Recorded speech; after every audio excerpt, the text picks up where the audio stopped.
Yo estoy haciendo matemática básica y análisis. Muy bien. ¿Estás con... ¿Con ¿Estás Débora? dando las clases? Déboli, ¿no, Alberto? Sí. Ah, muy bien. ¿Y con las Para- otras materias cómo vienen? ¿Están cursando todas? ¿Cursan algunas? Yo la única que no cursé este cuatrimestre es la de representación gráfica. Hola. Sí, sí, ¿qué materia? No, te decía que la única que no cursaba era la de representación gráfica. Como la hice Ah, el año pasado, pero me mandé una metida de pata porque yo hice la parte de AutoCAD y ahora los chicos están todos haciendo representación gráfica digamos, a la vieja usanza, a plano, a mano. claro, la primera creo que es representación gráfica así secas y después es representación gráfica asistida por computadora. Pero no en El ningún lado, segundo cuatrimestre es AutoCAD.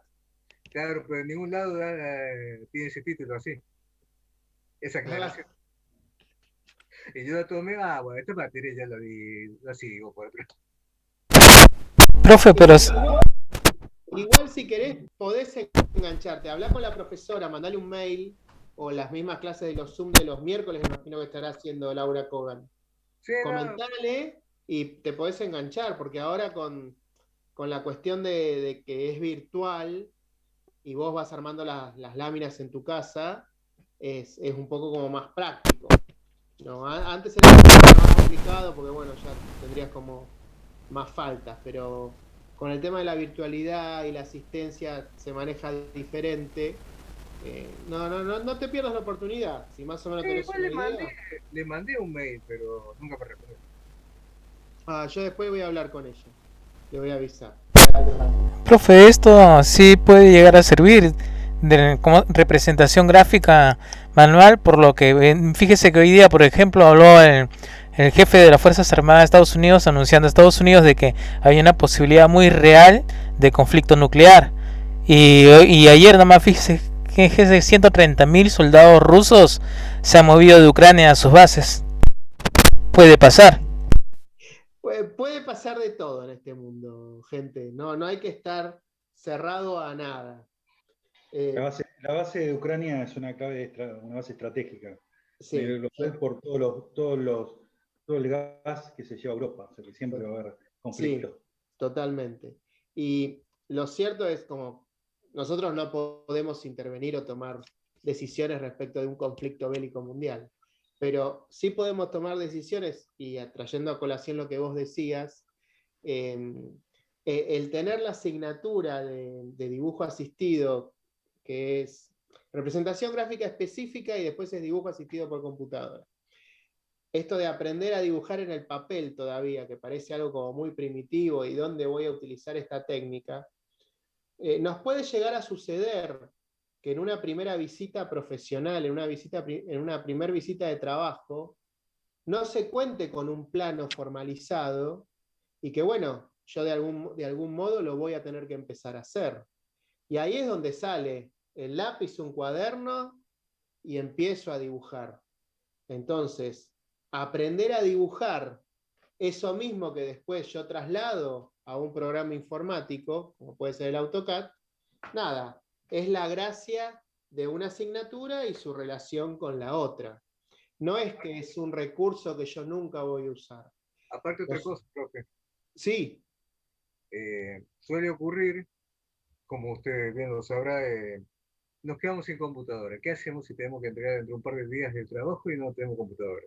y bueno, es que no solo eso, Franco, vos podés ir a un lugar, imagínate yo tengo acá mi portátil, tengo mi laptop, yo la tengo cargada, onda de que si se corta la luz, voy a poder seguir dando la clase porque tengo la batería, mi batería de 4 horas. Pero si yo voy a un lugar donde no existe esa posibilidad de recarga, o todo lo que yo tengo previsto no se puede cumplir. Bueno, el lápiz y el papel siempre está, siempre hay que llevarlo. Eso es algo real.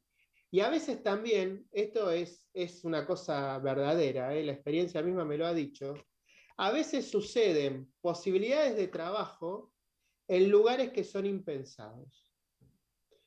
A mí me pasó una vez una cosa muy insólita. A mí me preguntaron por una cuestión de higiene y seguridad en un velorio de un familiar mío. Un primo que hacía 1000 años que no veía, él tenía un problema con la habilitación del negocio. Entonces me dice, Germán, vos que sabés de seguridad e higiene, me dice, no te fijarás a ver qué puede llegar a ser, qué puede pasar. Entonces empezamos a hablar y bueno, yo también empecé a tomar o a tratar de dibujar un plano en una servilleta y bueno, después, obvio, fui a hacer la visita, hice todo lo que había que hacer y ahí me encontré con un trabajo que jamás había pensado porque había ido al velorio de una tía. Y me encontré con esa posibilidad de trabajo. Y bueno, y ahí hay que sacar las herramientas que uno tiene y la herramienta se demuestra en el momento. Si yo hubiera dicho, no, mirá, necesito la computadora, necesito tal programa, necesito tal cosa, no sé si me salía el trabajo. Ahora, agarré una servilleta, una lapicera que tenía en ese momento, empecé a dibujar, a sacar cálculos, a dar ideas, y esa fue mi presentación para poder concretar esa posibilidad laboral, que más allá que venía de un familiar, era una propuesta laboral legal. Le tuve que facturar, él me pagó, quedamos muy bien. Pero nada, ahí tenemos un hecho real que a ustedes perfectamente les puede pasar. Y ustedes tienen que estar siempre atentos a esas posibilidades. Yo lo que quiero en este espacio, en este bloque que estamos compartiendo, es, hay unas partes de la placa que a mí me interesan mucho, que yo quiero que hablemos ahora entre nosotros, porque es como muy largo el Power, pero hay dos placas que a mí me parecen que son muy importantes, que nos hablan de esta cuestión o de esta construcción del trabajo. Y estas situaciones que hablábamos antes, que estuvimos hablando en el primer bloque, ¿no? Que el trabajo es un constructo, es un ente por sí complejo y multidimensional, en donde las distintas percepciones que yo tengo van marcando diferencias a esa misma palabra, a ese mismo constructo. Entonces, fíjense, cuando yo digo trabajar duro, encontré trabajo, trabajo al aire libre, trabajo artesanal, derecho a trabajar, es bueno trabajar, hora de trabajar, poseer un buen trabajo. Fíjense toda la simbología, la implicancia que tiene eso, ¿no?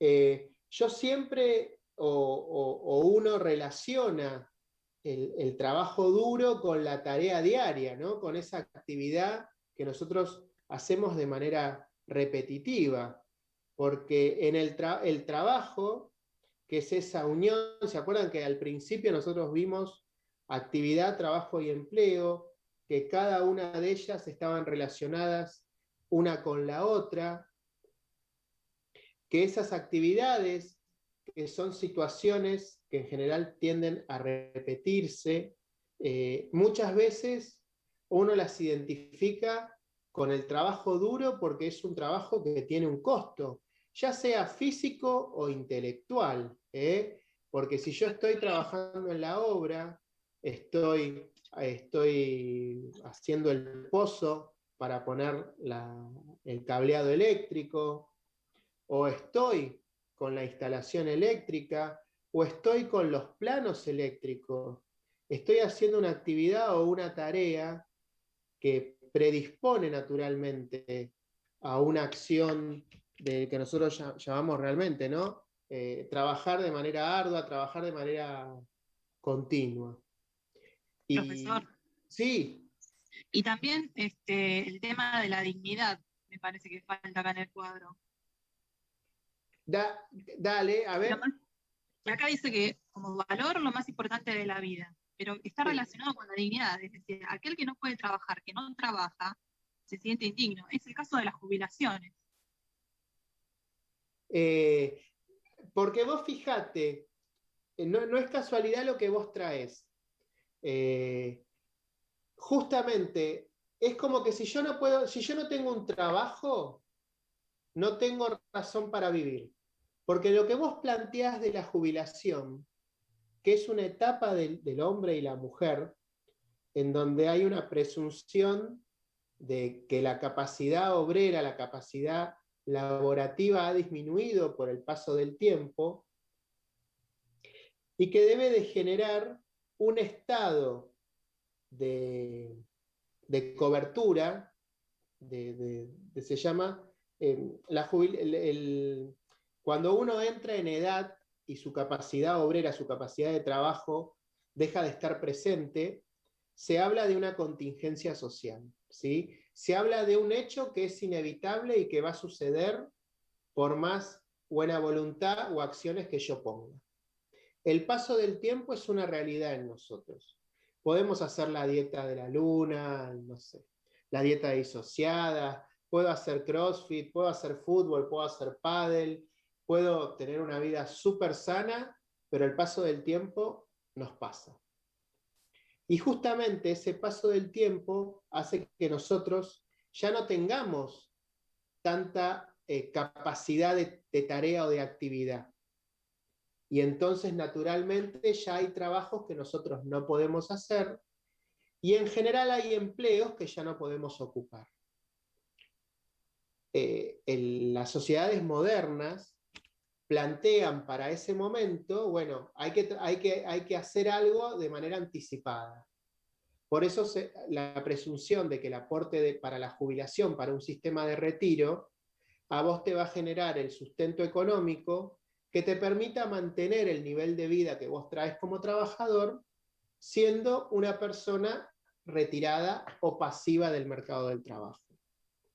Pero bien vos lo decís, muchas veces esa persona que deja de tener un empleo, porque trabajo tenemos siempre, ahora que alguien nos pague por ese trabajo, no necesariamente está. Cuando una persona deja de tener empleo, es como que dejó una parte suya. Y muchas personas, porque esto es una realidad, no encuentran el fin de la vida, porque están asociados, o todos sus intereses, sus posibilidades, están enmarcadas en un mundo del trabajo al que ya no pueden acceder. Y también es interesante lo que vos planteás. Su identidad está ligada con eso. Exacto. Pero también es muy interesante lo que vos planteabas antes, de esta cuestión de la dignidad del trabajo, porque también nosotros, hoy como seres sociales, no podemos considerar una sociedad en donde si yo no trabajo, no puedo vivir. Y te doy un ejemplo con esto.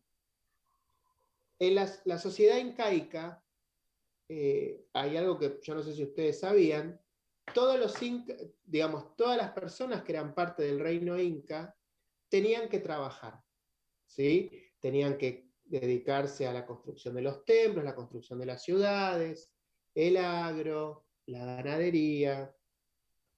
Ahora, no trabajaban todo el año. Ellos se administraban el trabajo por grupos, digamos, como si yo te dijera, bueno, el barrio A va a trabajar los 3 primeros meses del año. El barrio B va a trabajar del 4º al 6º mes. El barrio C del 8º al 9º o al 10º. Y así sucesivamente. Eso está en Máximo TQ, ¿no?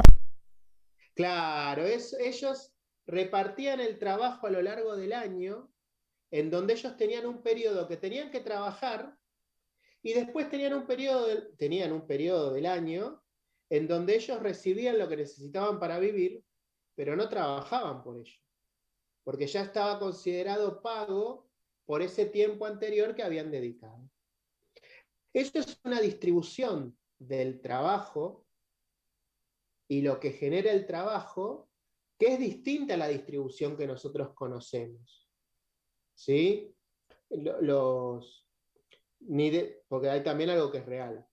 Las teorías tanto del capitalismo como del marxismo plantean distribución de la riqueza de una manera diferente, pero son concepciones teóricas.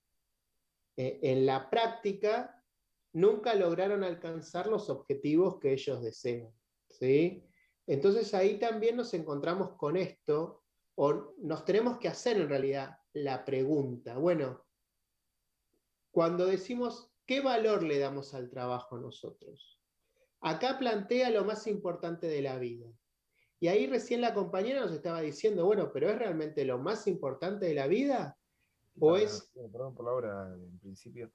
Bueno, lo voy a consultar con mi novia por el tema de los 3 meses, ¿vio? Como estamos con el tema este. Creo que también lo que me parece es que Sí. lo que sucede es que la jubilación llega para también darle lugar a los más jóvenes, porque bueno, de alguna manera se van generando puestos que tienen que irse ocupando con gente joven, si no, Sí, no crear un trabajo nuevo, si no ya habíamos agotadas las fuentes laborales.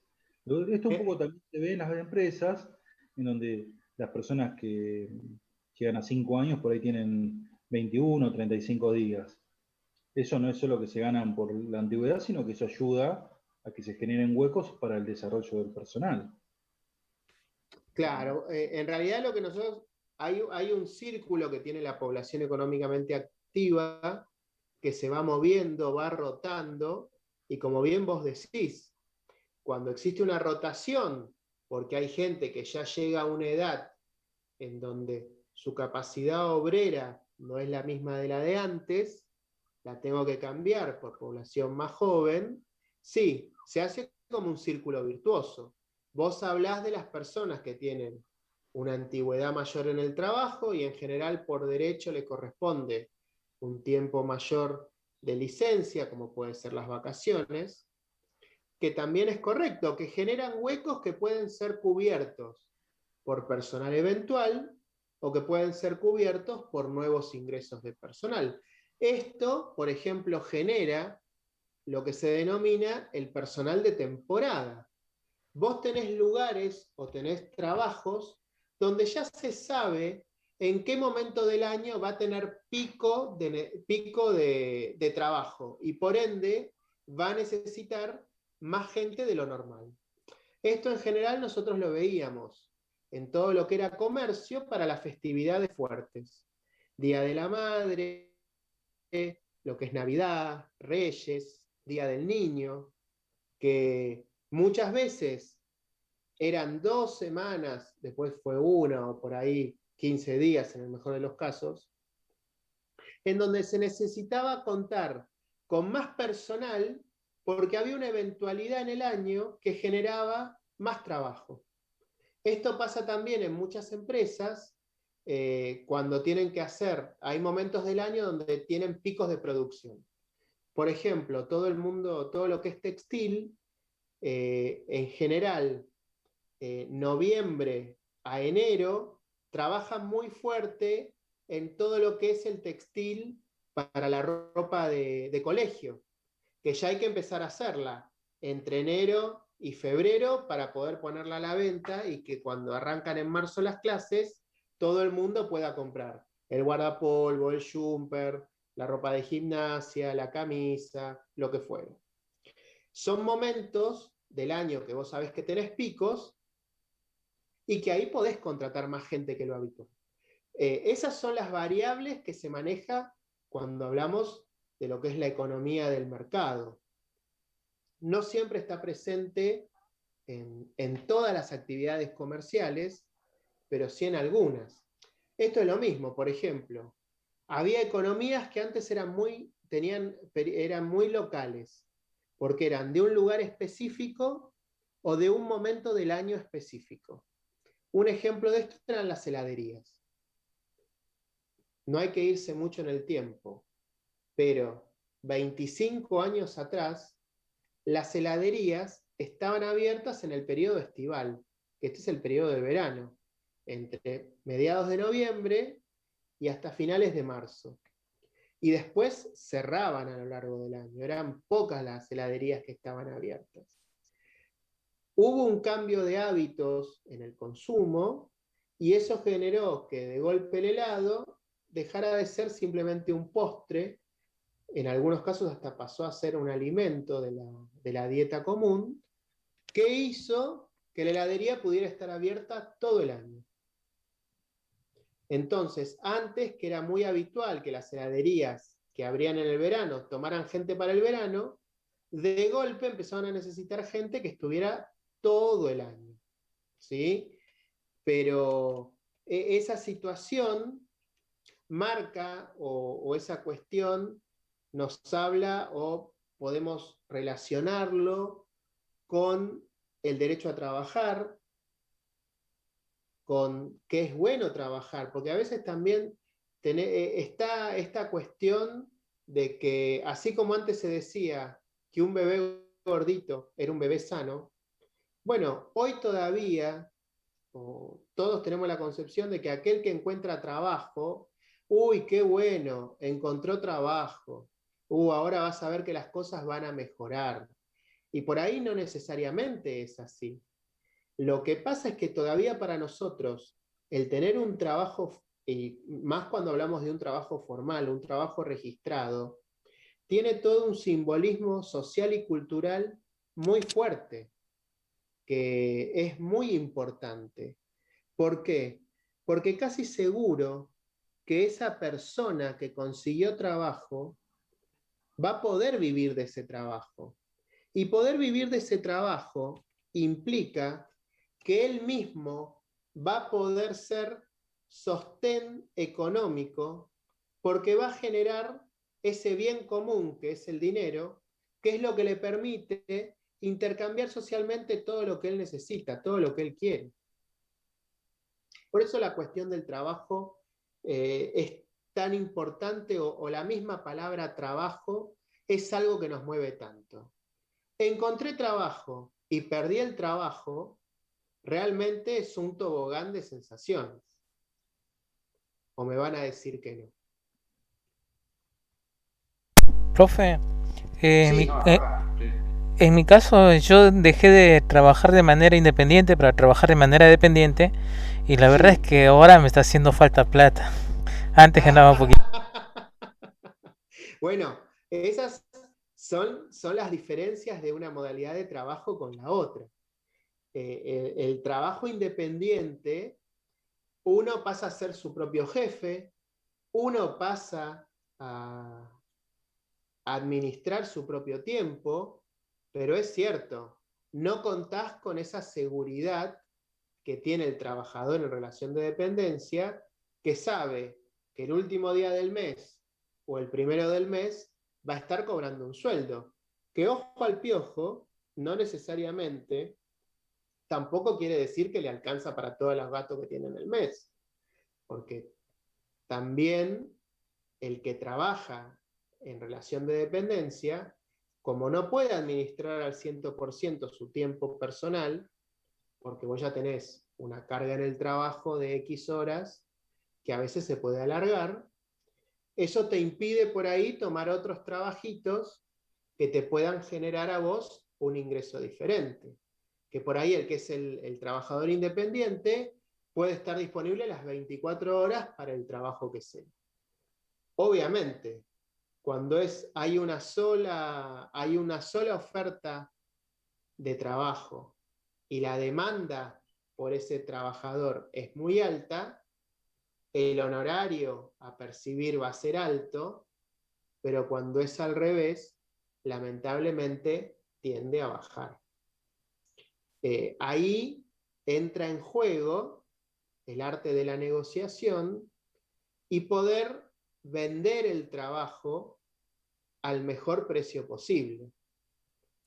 Y para eso nosotros tenemos que tener también herramientas. Tenemos que saber, bueno, mi trabajo, ¿cuánto vale? ¿Cuánto vale hacer un tablero eléctrico?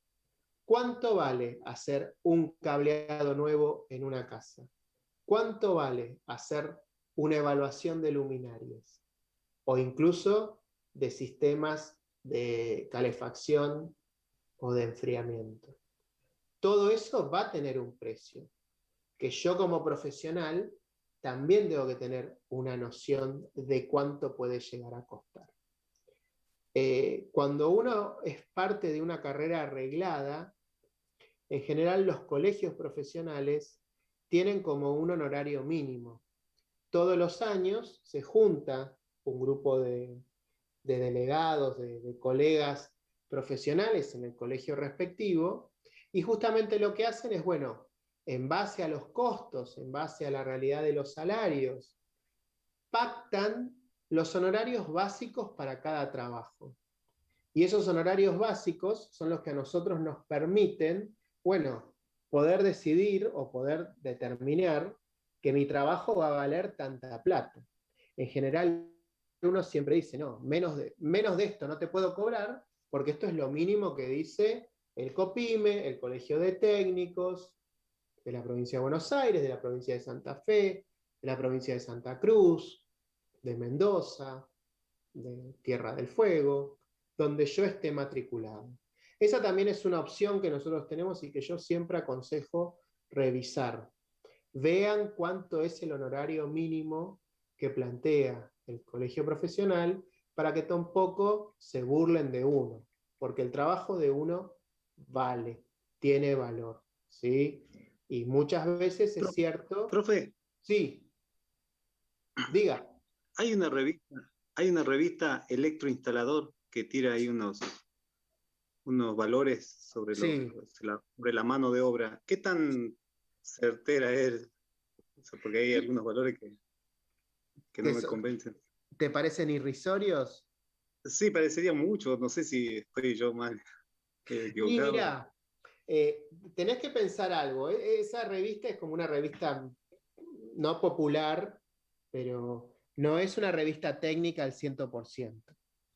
Entonces vos tenés gente que no necesariamente ha estudiado, son idóneos, o hay gente que nada, que aprende con la revista misma las cosas que hay que hacer, y así salen después los trabajos, no te voy a mentir. Pero son valores de referencia. Yo igualmente, más que los de ese tipo de medios, prefiero los del COPIME, que está la tablita en la página web y ustedes lo pueden ver. Que ahí tienen como la tablita de honorarios, que los ayuda bastante a determinar, bueno, el laburo que voy a hacer, cuánto va a costar. Que incluso está pactado en horas de trabajo, cosa de que si ustedes ya saben que, bueno, no sé, hacer la instalación eléctrica de una planta de 3 pisos me va a llevar ahí por lo menos 15 días, bueno, calcular cuántas horas por día le voy a dedicar para poder determinar de la manera más acertada posible cuál sería el honorario a percibir. Igual, nada, esto es como decíamos antes, muchas veces queda en lo teórico del libro, que creo que María Laura había hecho esa acotación de que cuando uno estudia, se sabe todo lo que está escrito, pero después cuando va al mundo real, las cosas no necesariamente son así. Y bueno, vos también tenés la empresa que te dice, mira, eso es mucho, te pago la mitad o me busco otro. Y bueno, y van pasando estas cosas. No hay que dejarse, no hay que bajar los brazos, hay que posicionarse frente a esa situación, y el arte de la negociación en ese momento es vital. Pero sí es cierto que el profesional independiente tiene riesgos que no sufre el que trabaja en relación de dependencia, y que cada modalidad de trabajo tiene sus pros y sus contras. ¿Son modalidades correctas las dos? Sí, son modalidades de trabajo reglamentadas, que cumplen con todo lo que tienen que cumplir, que tienen sus pros y sus contras, pero que no por eso uno las tiene que dejar de lado. Gente, yo los invito a que sigan viendo el Power. Nosotros mañana nos vamos a encontrar con diseño y evaluación de proyecto, que después les voy a dejar el link con el Zoom para que ingresen. Y si quieren, mañana nos podemos encontrar. Tenemos la última hora de los viernes, que empieza a 9:15. Si quieren, nos encontramos y seguimos debatiendo en torno a estas cuestiones del trabajo. Así que bueno, ya vamos dejando, así pueden descansar, pueden airearse la cabeza. Y mañana los vuelvo a encontrar en diseño y evaluación de proyecto en las primeras horas. Y nos volvemos a ver para hablar un poquito más del trabajo, 9:15 con PP1. ¿Estamos, mi gente bella? Muy bien. Un gusto como siempre. Ojeen las cositas que están en el Classroom, por fin, así podemos